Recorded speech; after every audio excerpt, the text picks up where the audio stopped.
Storytelling was an important part within the Rhodeville and Tracton communities. In Rhodeville, individuals told personal stories in the sense that they were about themselves or those close to them. Heath says, stories that recounted an actual event either witnessed by others or previously told in the presence of others and declared by them a good story. Rhodeville residents did follow somewhat of guidelines when they told their stories. For instance, stories told on someone other than the storyteller were never told unless the central character or someone who was clearly designated his representative was present. Men and women had different ways of storytelling. Heath states, women invited stories of other women. Men regaled each other with tales of their escapades on hunting and fishing trips, or their run-ins, quarrels, with their wives and children. Stories usually triggered other stories, which reaffirmed a familiarity with the kind of experience just recounted. Essentially, stories such as these tested publicly the strength of relationships and openly declared bonds of kinship and friendship. In terms of group dynamics, either the storyteller who he himself announced he has a story or the individual who invited another tell a story was, for the moment, in control of the entire group. Heath states, the most frequent gossip in Rhodeville took place between only two people, with an unstated and often unfilled agreement that neither would reveal her participation to others. Breaches of such trust were frequent causes of female disagreement. Stories covered a wide range of topics in Rhodeville.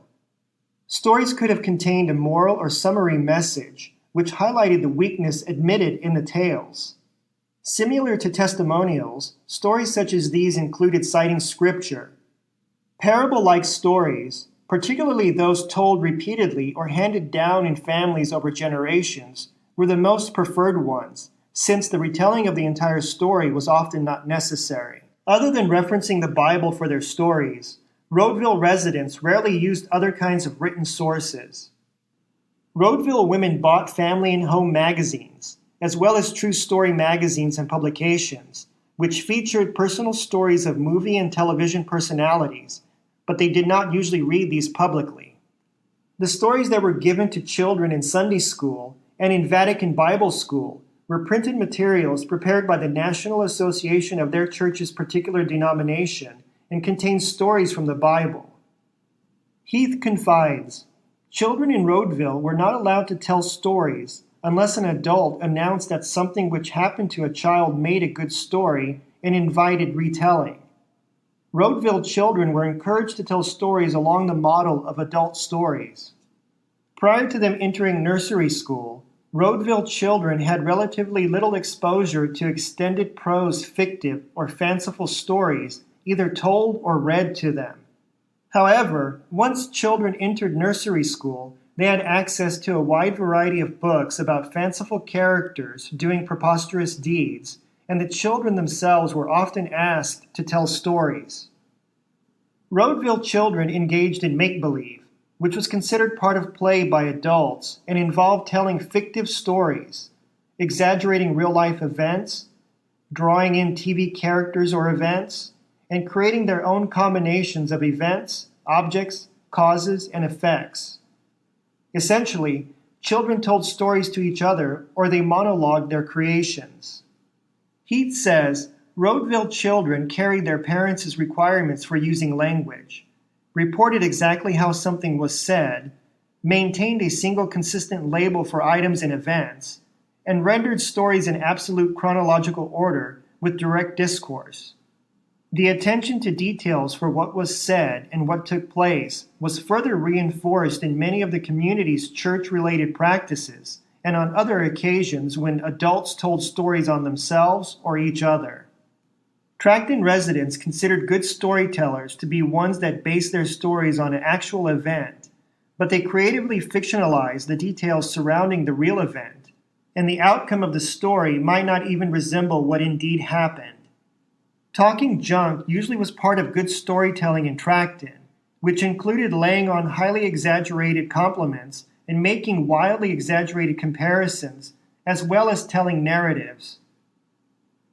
The stories that Tracton residents told were intended to intensify social interactions and to give all parties an opportunity to share in not only the unity of the common experience on which the story may be based, but also in the humor of the wide-ranging language play and imagination which embellished the narrative. The children in Tracton, Heath claims, learned to appreciate the value of a good story for capturing the audience's attention or winning favors. In this sense, children could create and tell stories about themselves, but they had to be clever if they were to hold the audience's attention and to maintain any extended conversational space in an ongoing discourse. Tracton men and women had their own ways of storytelling. For instance, men recounted to their buddies stories that they would not want their wives or womenfolk to know about. Women shared with each other stories of quarrels with their menfolk or other women. Men tended to focus on stories which told of their own current adventures or recounted fairly recent adventures of particular personalities known to all present. Women, on the other hand, chose similar topics for their stories. Events which have happened to them, things they have seen, or events they have heard about.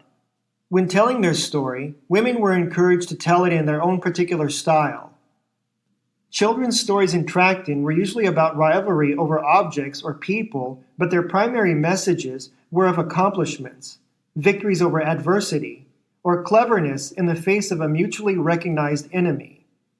Heath says, between the ages of 2 and 4 years, Tracton children, in a monologue-like fashion, told stories about things in their lives, events they saw and heard, and situations in which they had been involved. There were different ways that preschool storytellers could engage an audience, such as through expressing an emotional response to the story's action.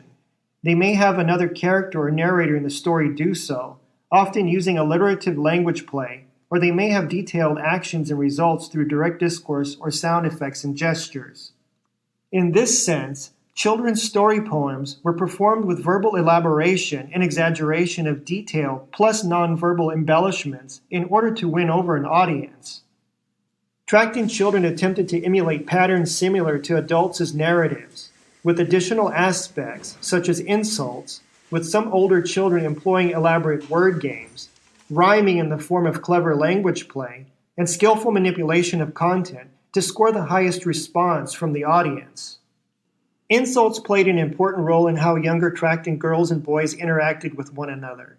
For example, prior to entering high school, boys engaged in intense insults and girls in play songs, which took the form of challenges and mockery. In the case of true stories, Tracton boys especially excelled. Heath states, the storyteller was usually the star, and he gave highly detailed, exaggerated accounts of his adventure. The storyteller would provide the audience with a dramatization such as gesturing wildly, facial contortions, grunts, and groans. The purpose of the story was to highlight the ridiculous, but it often also provided illustration of the hard lessons of the storyteller and the audience shared. In terms of storytelling, Rhodeville residents tended to favor formulaic openings, where a statement of a comparison or a question asked either by the storyteller or by the individual who has invited the telling of the story. The stories maintain strict chronicity, with direct discourse reported, and no explicit exposition of meaning or direct expression of evaluation of the behavior of the main character was allowed. Rhodeville storytellers ended with a summary statement of a moral or a proverb, or a biblical quotation. Storytellers in Tracton used few formulaic openings and maintained little chronicity.